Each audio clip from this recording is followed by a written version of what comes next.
Amen. Amen. This afternoon, I entitled my message, Get Right with God so that your heart is right with God. O, parang redundant, pero may purpose naman siya kung bakit ganon. Sige. So I want to talk to you this afternoon regarding having a right heart with God before we pray. Okay? So it's not going to be easy kasi, pero nandiyan naman yung grace ni Lord and, we can flow with what God has called us to be. So Father, we just thank you for this afternoon. We thank you for in our word. We thank you that as we study your word, that it be planted in our hearts and bear much fruit in our lives. So we're excited for greater days ahead, Father. We just give back all the glory to you. In Jesus' name we pray. Amen. Amen. All right. So we are living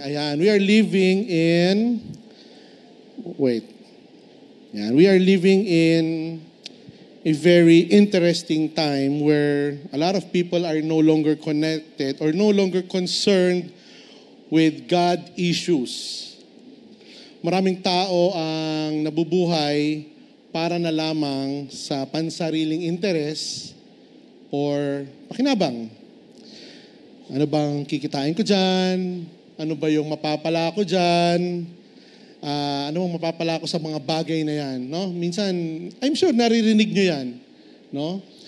May mga ganun tayong kilalang mga tao. Anyway, this afternoon yung verse natin would be 1 Samuel 13, chapter 13, verse 14. Sige, and I will read this in the New Living Translation. But now your kingdom must end, for the Lord has sought out a man after his own heart. This is talking about David, okay? The Lord has already appointed him to be the next leader of his people, because you have not kept the Lord's command. Now, you have to understand, David loved God. He served God, and he obeyed God. And he followed God's commands. So David was really after God's own heart. And, before we go further, let us read what happened to David. Sige. So, I'll just read the entire chapter na lang. So, just sit there and relax and visualize what I'm going to read. So, I'll read in 2 Samuel chapter 11, verse 1 to, I think, 14 to. 17. Alright, so late one afternoon, after his midday rest, David got out of bed and was walking on the roof of the palace. As he looked out over the city, he noticed a woman of unusual beauty taking a bath. Okay? He sent someone to find out who she was, and he was told she is Bathsheba, the daughter of Eliam and the wife of Uriah the Hittite. Verse 4, then David sent messengers to get her, and when she came to the palace, he slept with her. She had just completed the purification rites after having her menstrual period. Then she returned home. Later, when Bathsheba discovered that she was pregnant, she sent David a message saying, I am pregnant. Verse 6. Then David sent word to Joab, send me Uriah the Hittite. So Joab sent him to David. When Uriah arrived, David asked him how Joab and the army were getting along and how the war was progressing. Then he told Uriah, go on home and relax. David even sent a gift to Uriah after he had left the palace. Verse 9, but Uriah did not go home. He slept that night at the palace entrance with the king's palace guard. In verse 10, when David heard that Uriah had not gone home, he summoned him and asked, what's the matter? Why didn't you go home last night after being away for so long? Verse 11, Uriah replied, the ark and the armies of Israel and Judah are living in tents, and Joab and my master's men are camping in the open fields. How could I go home to wine and dine and sleep with my wife? I swear that I would never do such a thing. Verse 12, well, stay here today, David told him, and tomorrow you may return to the army. So Uriah stayed in Jerusalem that day and the next. Then David invited him to dinner and got him drunk, but even then he could not get Uriah to go home to his wife. Again, he slept at the palace entrance with the king's palace guards. Verse 14. So the next morning, David wrote a letter to Joab and gave it to Uriah to deliver. The letter instructed Joab, station Uriah on the front lines, where the battle is fiercest, then pull back so that he will be killed. So Joab assigned Uriah to a spot close to the city wall where he knew the enemy's strongest men were fighting. And when the enemy soldiers came out of the city to fight, Uriah the Hittite was killed along with several other Israelite soldiers. Hallelujah. So now, can we still say that David was still after God's own heart? Ang hirap, no? It's really because of all the things that, evil things that he did. Ano bang ginawa niya? Number 1, pinagnasahan niya si Bathsheba. Sumiping siya, binuntis niya, and in the end, pinapatay pa niya yung asawa nito na si Uriah. And the matter of pagpatay is very cruel. Yung plano is very evil, no? Which is pinadala sa front line ng battlefield kung saan meron pinakamadugong labanan na nagaganap. And to remind us, Uriah was one of David's closest and trusted men of valor. Kumbaga parang bodyguard niya itong si Uriah. And yet, nakuha niya itong ipapatay. Mapapaisip ka talaga, di ba? Saan siya nagkamali? David entertained what was playing inside his mind.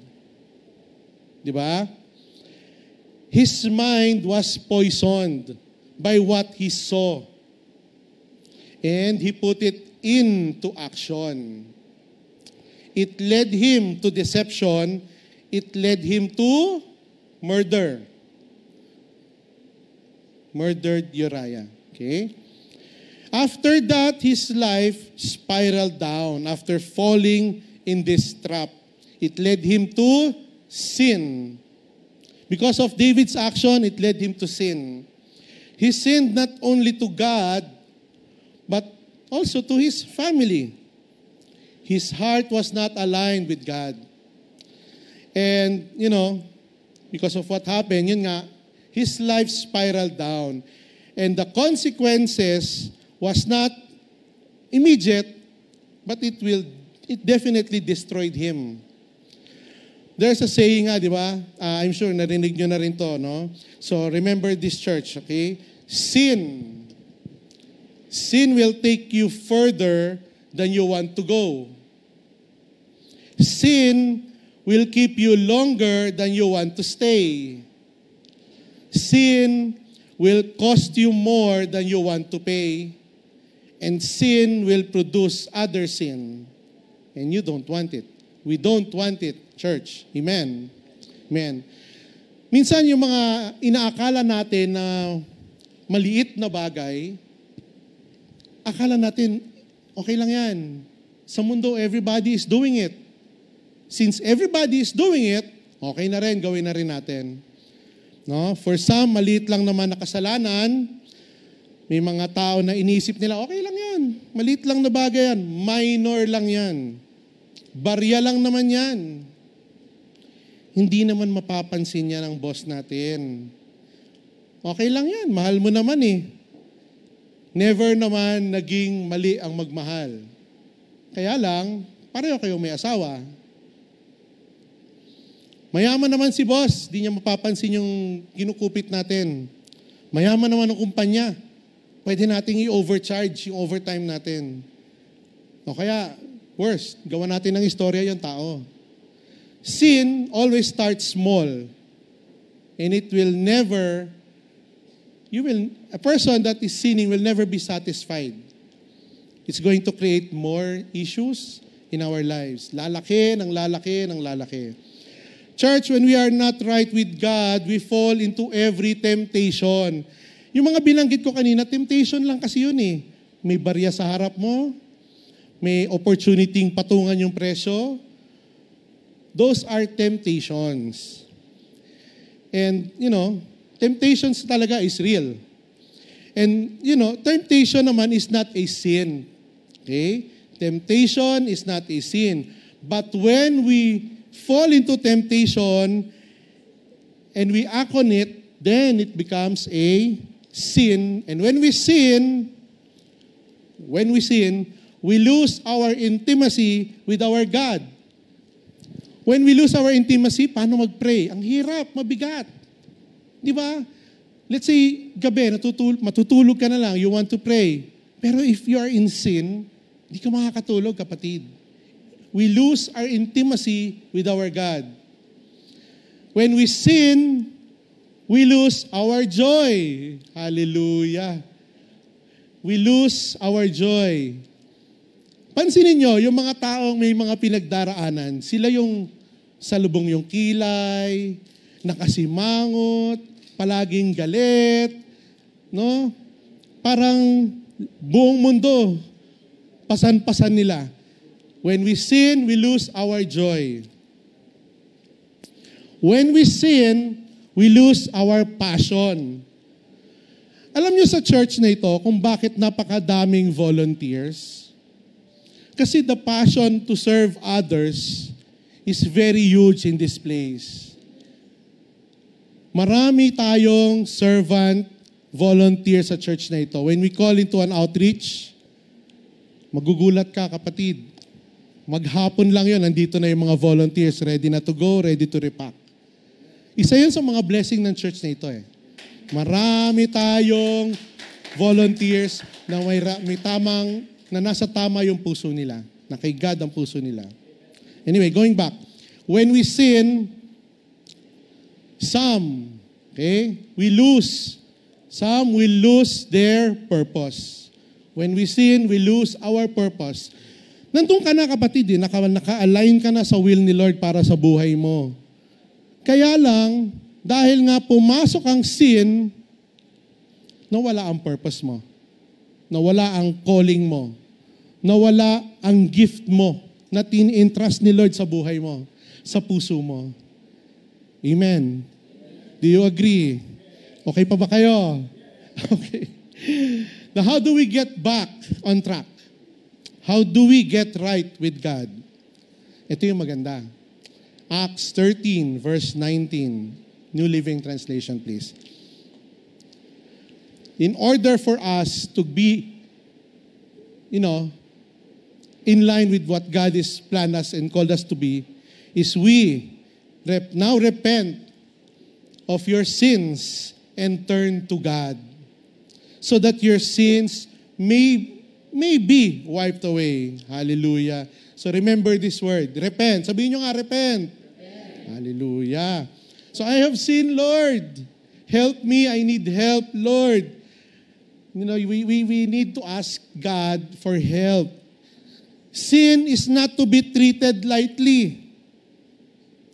When we sin, sabi ko nga kanina, there is always consequences. Sabihin nyo nga, consequences. Hallelujah. Ayaw natin nun, kapatid. Okay?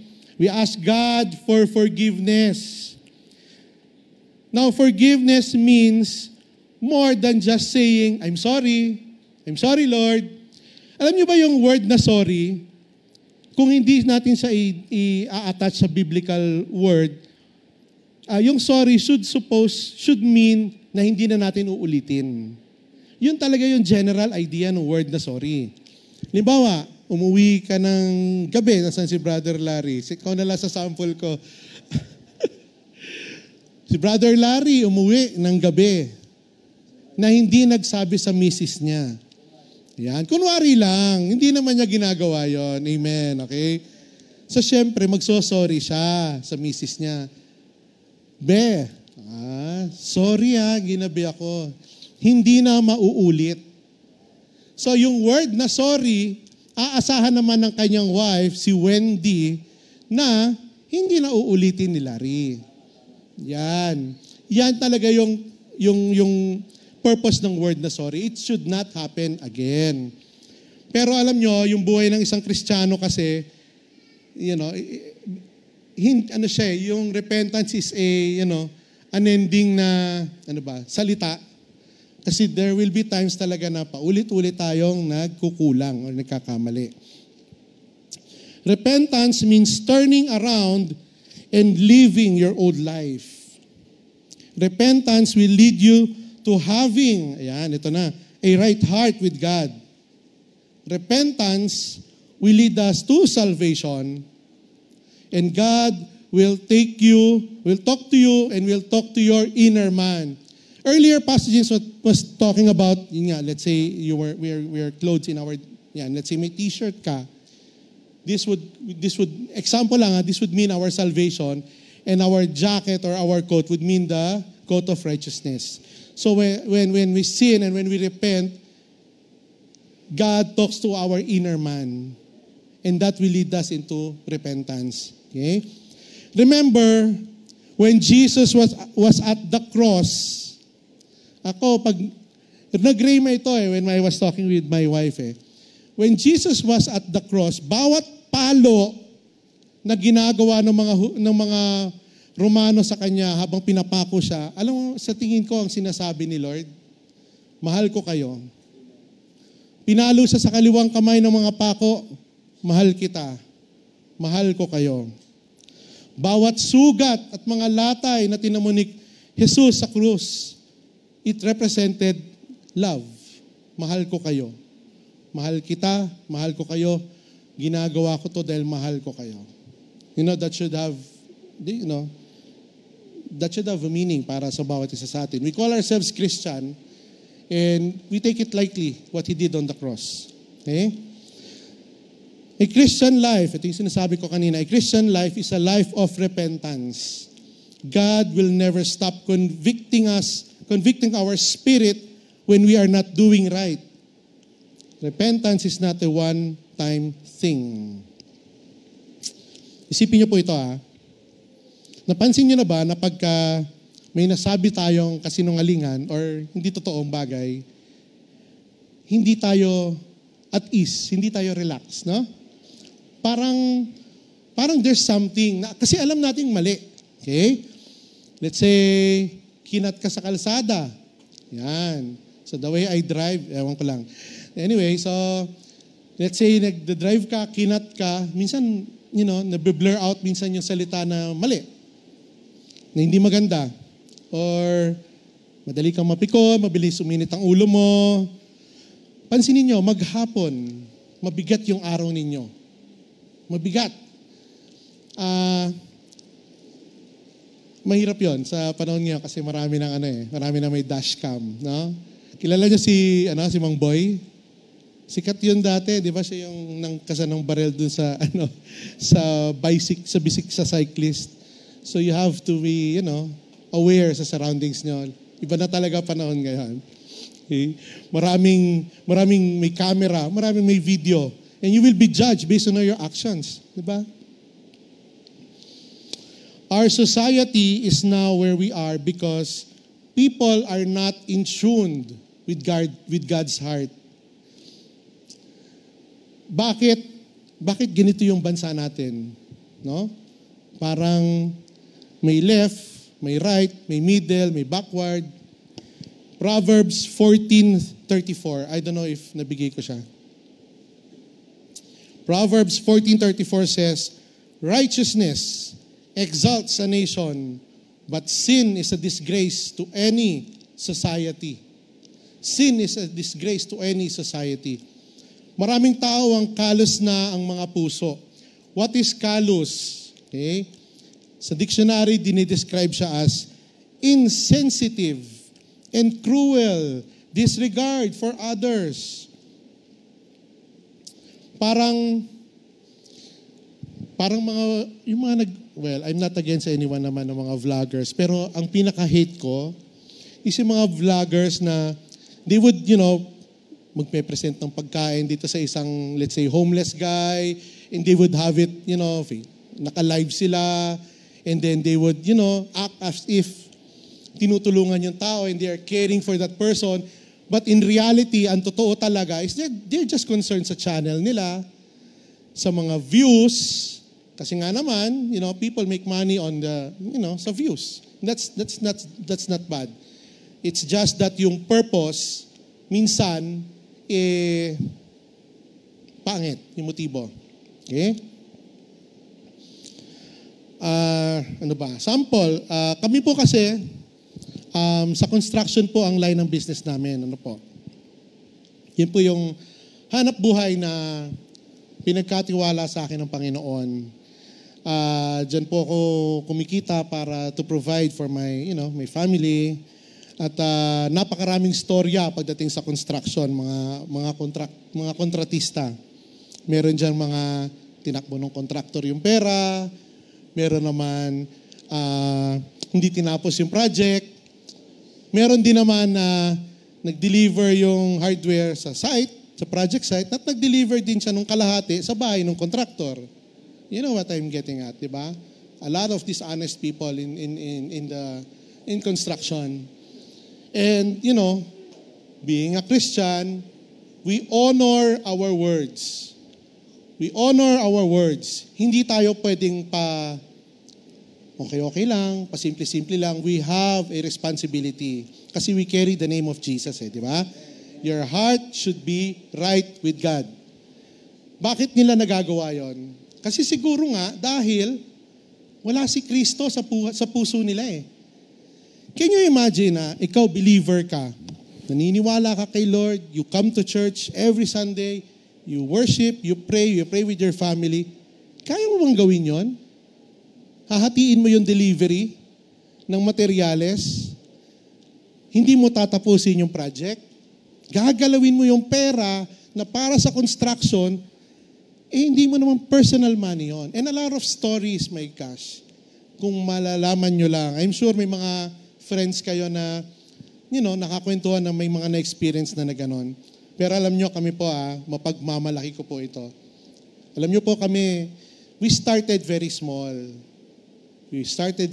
Pero alam nyo po, isa sa ipagmamalaki ko lang po talaga, wala po kaming inabandon na project, wala kaming hindi tinapos na project. Alam nyo po, dahil sa grasya ng Panginoon, talagang tapos lahat. Amen, amen. Kasi we carry the name of Jesus. Alam nyo, re-reward kayo ni Lord. When we do what is right, the Lord will never stop blessing you. Alam nyo yung church na to, blessing ito. Pag itong church na to, that's why we always consider itong church na ito as a good ground eh. Kasi when we give to the house of the Lord, at alam niyang He can trust us, padadaanin ng Panginoon, lalo kanyang ibibless. Kasi you are a good ground. Your heart is right with God. Hindi ka nagbibigay to promote yourself. Nagbibigay ka kasi alam mo na may need yung body, yung church. Alam mo na merong purpose yung pagbibigay mo. Alam mo that you're honoring God with your giving na ginagawa natin because our heart is right with God. Amen. Hallelujah. Sa church na ito, blessed na blessed tayo lahat. Amen. Alam nyo, kung marinig nyo lang yung mga testimonies dito, ang dami pong families na nagbe-breakthrough sa church na ito. Super po talaga. Hallelujah. Kaya I encourage you, stay connected. No matter ano yung situation nyo, stay connected. You ask your connect group leaders to pray for you if you're going through anything. You ask your leaders to pray for you, to agree with you in prayer. Kasi yun lang naman po talaga ang bala natin dito sa mundong ito. Prayer. We are not, we should always be preparing and, for our eternity. Hindi po dito. Temporary lang po dito. Of course naman, syempre, God wants us to enjoy naman life. He wants you to have good things. He wants you to have a good life. Walang masama doon, kapatid. Basta, we are aligned with what He is telling us.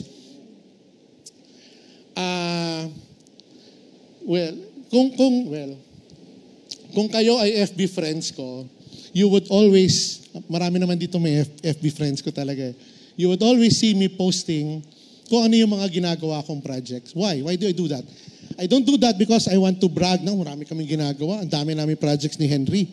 Hindi na kami magkanda-ugaga. No, I don't do that. The reason why I do it is because I want people to know that God is in my life and that He is the Lord of my life. Now, the reason that I post photos sa aking Facebook page is because I want to encourage others. Na kung ginawa ni Jesus sa buhay ko ito, gagawin din niya ito sa inyo.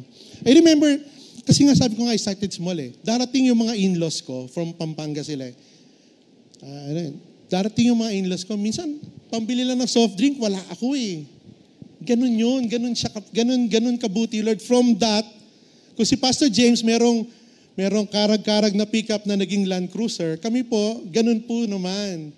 From walang-wala to, hallelujah, glory to God. Diba? Talagang, thank you Lord talaga. Anyway, nawala ako, sorry. Sarap kasi magbigay ng testimony kasi ang sarap maka-encourage ng tao eh.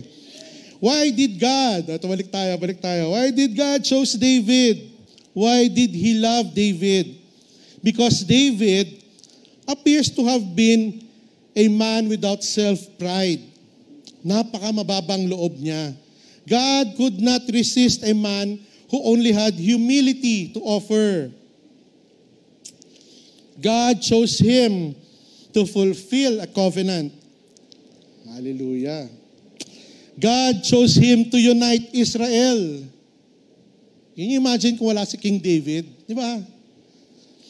You see, God always has a huge plan for David. Had a huge plan for David.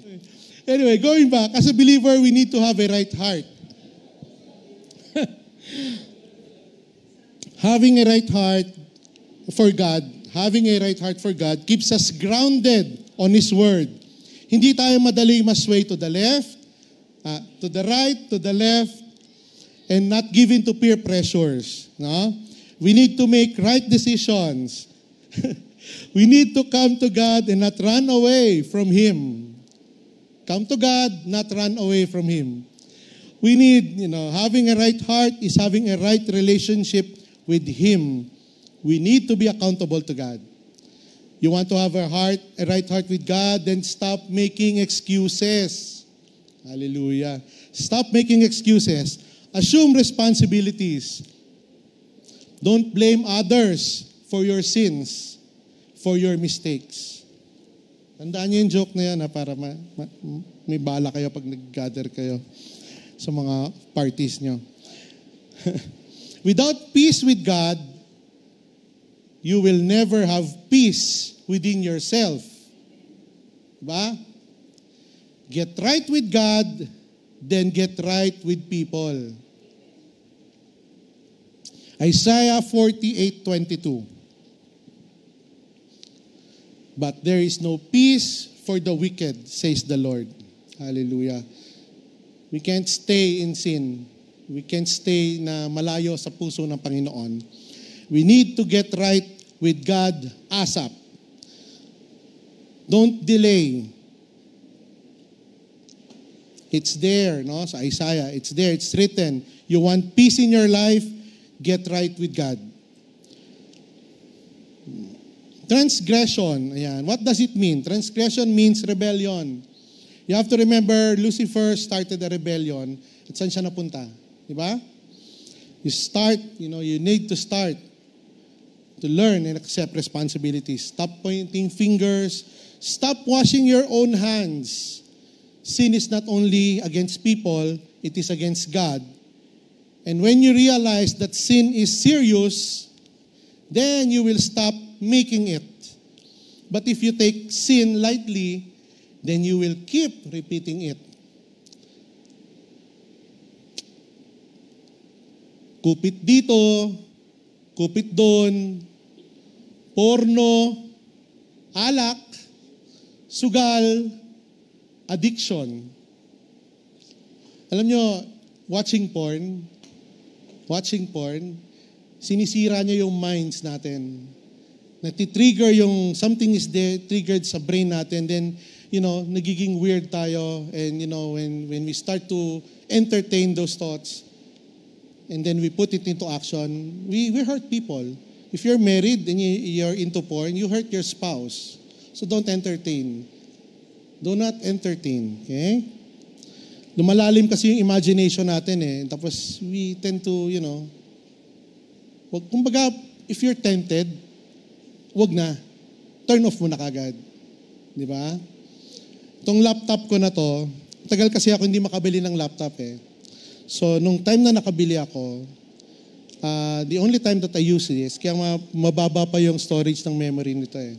Ang laman lang nito is mga preaching, mga notes about Sunday services. Hindi ko siya ginagamit sa Facebook, sa kung saan man, kasi ayoko makontaminate yung laptop ko ng mga, nagulat nga ako eh. The other day, kagabi, I was talking to my daughter. Sabi ko, anak, meron palang sugar book. Sabi niya, ano yun? Sabi ko, hindi ko rin alam eh. Nung tinignan ko, page pala yun ng mga naghahanap ng sugar daddy. Sabi ko, meron ng ganun sa Facebook. Grabe, nagulat ako. So, wow. Huwag niyo nang buksan. Huwag niyo na alamin. Okay? Pero you have to remember, you have to protect talaga your family, the way we think.